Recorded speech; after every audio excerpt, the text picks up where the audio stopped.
50% من عمر فردة الكاوتش مش جودتها، 50% من عمر فردة الكاوتش هو طريقة استخدامك للعربية بتاعتك الصح.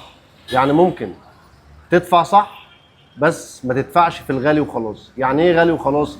يعني ممكن بطريقة استخدام صحيحة للكاوتش بتاعك تخلي الكاوتش بتاعك يعيش قد واحد ما بيهتمش بالكاوتش بتاعه مرتين وثلاث اضعاف كمان. يعني ايه استخدام صح للكاوتش؟ هقول لك في الفيديو ده.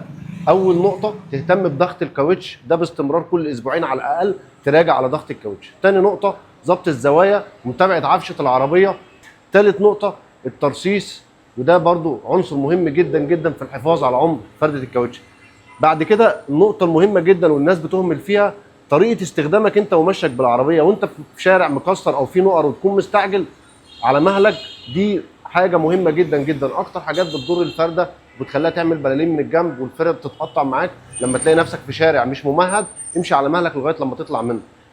تدوير الكاوتش برضو عنصر مهم جدا جدا في الحفاظ وتوزيع التآكل على الاربع فرد مع بعض، بحيث ان هم لما يتاكلوا عمرهم ينتهي مع بعض. مواصفات مكتوبه على جنب الفرده زي ما علمتك ازاي تختار فرده الكاوتش. اشتري بعقلك، اشتري صح، ما تدفعش في غالي وغالي وخلاص.